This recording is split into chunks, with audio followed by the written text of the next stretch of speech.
ஓம் சாந்தி. இன்னைக்கு மம்மாவோட பார்க்கலாம் மகா வாக்கியம். மாதேஸ்வரி அவர்களின் இனிய மகா வாக்கியம். மறைமுகமான வேடத்தாரியான பரமாத்மாவிற்கு முன்னால் கன்னி பெண்கள் தாய்மார்களுடைய சந்நியாசம். இப்பொழுது உலகாய மனிதர்களுக்கு இந்த கன்னி பெண்கள் தாய்மார்கள் ஏன் சந்நியாசம் செய்திருக்கின்றன என்ற சிந்தனை வர வேண்டும். இது ஒன்றும் அட்டியோகமோ கர்ம சந்நியாசமோ கிடையாது. ஆனால் அவசியம் இது முற்றிலும் சகஜ யோகம், ராஜயோகம், கர்ம யோகம் சந்நியாசமாகும். பரமாத்மா சுயம் அவரே உயிருடன் இருந்து கொண்டே தேகம் உட்பட தேகத்தின் அனைத்து கர்மேந்திரியங்களையும் மனதின் மூலம் சந்நியாசம் செய்விக்கின்றார். அதாவது 5 விகாரங்களை சம்பூர்ண சந்நியாசம் செய்வது அவசியமாகும்.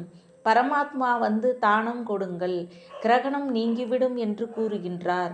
அரை கல்பமாக மாயையின் கிரகணம் பிடித்து உள்ளது. இதனால் ஆத்மா கருப்பாக பதித்தமாகிவிட்டது. அதை மீண்டும் தூய்மையாக்க வேண்டும். பாருங்கள், தேவதைகளின் ஆத்மாக்கள் எவ்வளவு தூய்மையாக மற்றும் வியப்பூற்றுபவர்களாக இருக்கின்றனர். எப்பொழுது ஆத்மா தூய்மையாக இருக்கின்றதோ அப்பொழுது உடலும் கூட நோயற்றதாக தூய்மையாக கிடைக்கிறது. எப்பொழுது முதலில் ஏதாவது பொருள் கிடைக்கிறதோ அப்பொழுது இந்த சந்நியாசம் கூட செய்ய முடிகிறது. ஏழையின் குழந்தை செல்வந்தரிடம் தத்து குழந்தையாக போகிறது என்றால் அவசியம் எதையோ பார்த்துதான் தத்து குழந்தையாக போகிறது. ஆனால் செல்வந்தருடைய குழந்தை ஏழையின் தத்து குழந்தையாக போக முடியாது. இங்கு இது ஒன்றும் அனாதை ஆசிரமம் கிடையாது.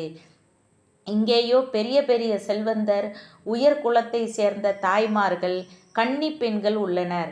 இவர்கள் வீட்டிற்கு திரும்பி வந்துவிட வேண்டும் என்று உலகத்தினர் இப்பொழுதும் விரும்புகின்றனர்.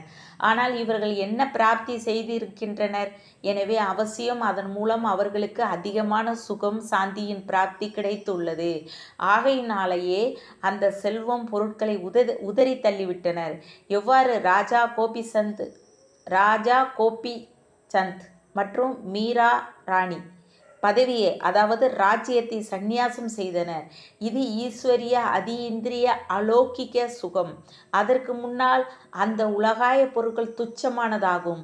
மறுபிறவி எடுத்ததினால் நாம் ஜென்ம ஜென்மங்களுக்காக அமரபுரியின் ராஜ்யத்தை பிராப்தியாக அடைந்து கொண்டு இருக்கிறோம் என்பது அவர்களுக்கு தெரியும். ஆகையினாலேயே எதிர்காலத்தை உருவாக்குவதற்கான முயற்சி செய்து கொண்டு இருக்கின்றனர். பரமாத்மாவினுடையவராவது என்றால் அனைத்தையும் அவருக்கு அர்ப்பணம் செய்து விடுவது என்பதாகும். பிறகு அவர் அதற்கு கைமாறாக அழிவற்ற பதவியை கொடுத்து விடுகின்றார். எனவே பரமாத்மா தான் இந்த சங்கமயுக சமயத்தில் இந்த மனோ விருப்பத்தை பூர்த்தி செய்கின்றார். ஏனெனில் விநாச சுவாலையில் உடல், மனம், செல்வம் உட்பட அனைத்தும் சாம்பலாகிவிடும் என்று அறிந்திருக்கும் பொழுது அதை ஏன் பரமாத்மாவின் காரியத்தில் வெற்றிகரமானதாக ஆக்கக்கூடாது?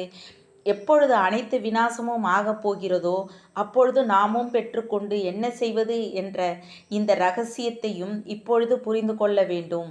நாம் சந்நியாசிகளைப் போன்று, மண்டலேஸ்வரரை போன்றும் ஒன்றும் மாளிகை கட்டி அமரப்போவதில்லை. ஆனால் ஈஸ்வரன் சேவையில் விதை விதைப்பதன் மூலம் அங்கு எதிர்காலத்தில் ஜென்ம ஜென்மங்களுக்கு இவருடையவராக ஆகிவிடுவோம். இது மறைமுகமான இரகசியமாகும். பிரபுவோ வல்லலாவார். 1 கொடுத்தால் 100 பெறலாம். ஆனால் இந்த ஞானத்தில் முதலில் பொறுத்து கொள்ள வேண்டியதாக உள்ளது. எவ்வளவு பொறுத்து கொள்வீர்களோ அவ்வளவு இறுதியில் பிரபாவம் வெளிப்படும். ஆகையினால் இப்பொழுதிலிருந்தே முயற்சி செய்யுங்கள். நல்லது.